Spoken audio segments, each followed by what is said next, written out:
Dear EDIC aspirants, I'm again here today with another set of questions where I'm going to present questions related to critical care, neurology, nephrology, ethical issues, and brain death.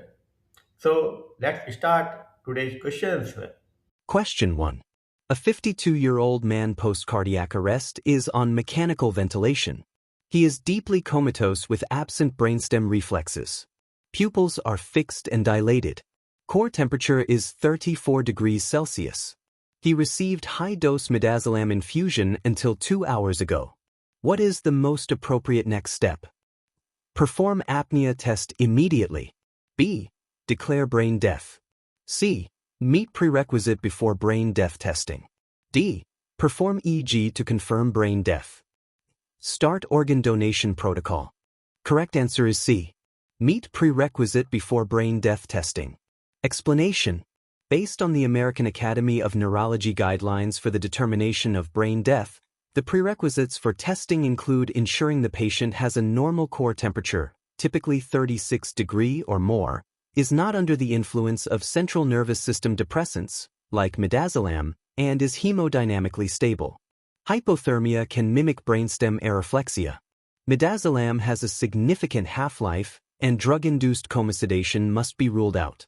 Post-cardiac arrest patients requiring therapeutic hypothermia, as implied by 34 degrees Celsius in this patient, should generally have brain death testing delayed for at least 24 hours after rewarming to normothermia.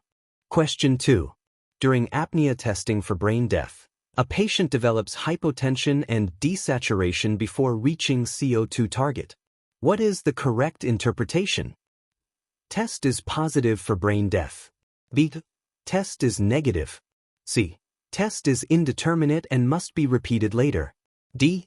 Brain death is confirmed if no respiratory effort. E. Proceed with EEG and/or CT angiography. Correct answer is C. Test is indeterminate and must be repeated later. Explanation. Based on established protocols for brain death determination, such as those from the American Academy of Neurology, the correct interpretation when an apnea test must be aborted due to hypotension or severe desaturation before reaching the target arterial pressure of CO2, more than 60 millimeters of mercury or 20 millimeters of mercury or more rise from baseline, is that test is indeterminate and must be repeated later. The test must be stopped immediately if systolic blood pressure drops below 90 millimeters of mercury, if oxygen saturation falls below 85% for more than 30 seconds, or if there is significant hemodynamic instability. The patient should be reconnected to the ventilator and repeat test later, but if the patient remains unstable, an ancillary test, such as cerebral angiography or EEG, is required to establish brain death. Question 3. A ventilated patient is unresponsive but opens eyes spontaneously and shows vertical eye movements. No limb movement. Most likely diagnosis? Brain death. B. Persistent vegetative state. C. Locked-in syndrome. D. Minimally conscious state. E. Akinetic mutism. Correct answer is C. Locked-in syndrome. Explanation. The described patient is on ventilator, unresponsive to commands, and has quadriparesis, no limb movement, but presents with sustained spontaneous eye opening and preserved vertical eye movements. These clinical findings are characteristic of a specific type of brainstem lesion, usually a ventral pontine lesion. The ability to move eyes vertically or blink indicates that the patient is likely conscious, awake and aware, but locked in their body. This is the classic presentation of locked-in syndrome, often confused with a vegetative state, but distinguishable by the presence of vertical eye movement for communication. This condition, often caused by a stroke in the ventral pons, basilar artery thrombosis, disrupts the motor pathways, corticospinal and corticobulbar tracts, while sparing the midbrain structures that control vertical eye movement and eyelid opening. Question 4. A septic ICU patient develops thrombocytopenia, prolonged PT, APTT, low fibrinogen, and elevated D-dimer. His creatinine and liver functions are deranged. What is the most likely diagnosis? Thrombotic thrombocytopenic purpura. B. Disseminated intravascular coagulation. C. Heparin-induced thrombocytopenia. D. Antiphospholipid syndrome. E. Hemolytic uremic syndrome. Correct answer is B. Disseminated intravascular coagulation. Explanation. Clinical setting. Sepsis is the most common cause of DIC. Laboratory findings. The constellation of thrombocytopenia, prolonged PT, APTT, low fibrinogen, and elevated D-dimer is the classic laboratory profile for overt DIC. Organ dysfunction. The deranged renal and liver functions are consistent with the end organ damage caused by microvascular thrombosis in DIC. Question 5. A patient on heparin develops platelet fall from 300,000s to 120,000s on day 6. No bleeding. Best next step? Continue heparin. B. Stop heparin and start argatrobin. C. Give platelets transfusion if counts go further below. D. Start warfarin. Observe for bleeding. Correct answer is B. Stop heparin and start argatrobin. Explanation. The patient has a 60% drop in platelet count occurring on day 6, typical timing 5 to 10 days, after initiating heparin with no other apparent cause. This presentation gives a high 4T score, 4T score equals 6 to 8, high probability, indicating heparin-induced thrombocytopenia, HIT type 2. Even though there is no bleeding, HIT is a prothrombotic condition, not primarily a bleeding disorder. Stopping heparin alone is not sufficient. An alternative non-heparin anticoagulant must be initiated immediately to prevent the high risk of paradoxical thrombosis. Argatrobin is a direct thrombin inhibitor used for treating HIT, both with or without thrombosis. Question 6. A septic patient develops AKI. Urine sodium is 8 millimoles per liter, FeNO less than 1%. Most likely diagnosis? Acute tubular necrosis. B. Prerenal AKI. C. Postrenal obstruction. D. Glomerulonephritis. E. Interstitial nephritis. Correct answer is B. Prerenal AKI. Explanation.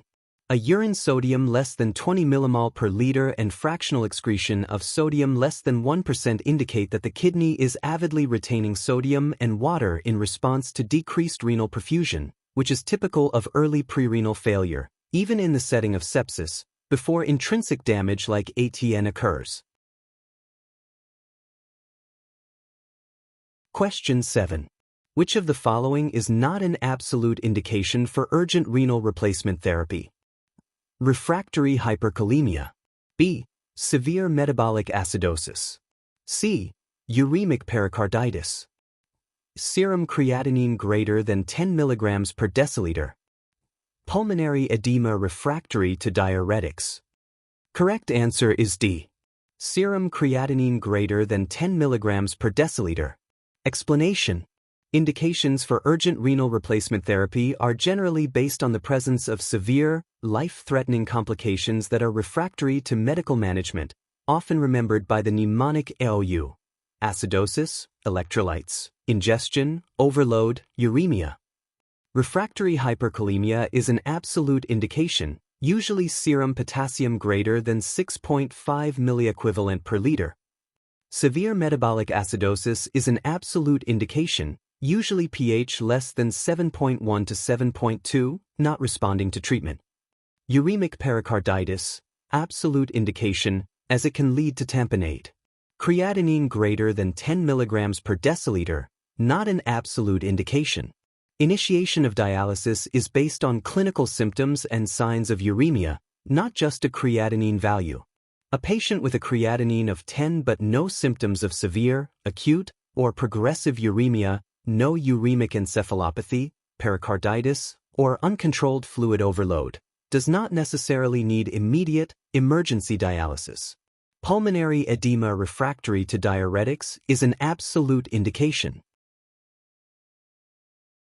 Question 8. A ventilated ICU patient has poor prognosis. Family agrees to stop treatment. Which statement is correct? Withdrawal is ethically inferior to withholding. B. Withdrawal and withholding are ethically equivalent. C. Withdrawal requires court approval. D. Withdrawal is illegal in most countries. E. Only physicians decide. Correct answer is B. Withdrawal and withholding are ethically equivalent. Explanation. In modern medical ethics and intensive care practice, withdrawing, for example, stopping a ventilator, and withholding, for example, not starting a ventilator, life-sustaining treatments are considered ethically equivalent. Both are decisions taken when continued treatment is considered medically futile or not in the best interest of the patient, especially when a patient or family requests to stop treatment. It is often argued that distinguishing between them is ethically problematic, as it may discourage physicians from initiating treatments, like a trial of ventilation, out of fear of being unable to stop them later, which could cause more deaths. Question 9. Which of the following is an absolute contraindication to organ donation? Brain tumor, primary. B. Controlled sepsis. C. Creutzfeldt-Jakob disease. D. Hepatitis C infection. Age greater than 70. Correct answer is C. Creutzfeldt-Jakob disease. Explanation. Creutzfeldt-Jakob disease poses a high risk of transmission and is a standard absolute contraindication. Primary brain tumor is generally not a contraindication unless it is a high-grade tumor with known metastatic risk. Controlled sepsis. If successfully treated, it is not an absolute contraindication. For hepatitis C infection, organs can often be used for recipients who are already hepatitis C positive. Age greater than 70. While older donors are expanded criteria donors, there is no strict upper age limit for donation. Question 10. Which of the following reflexes may still be present in a brain-dead patient?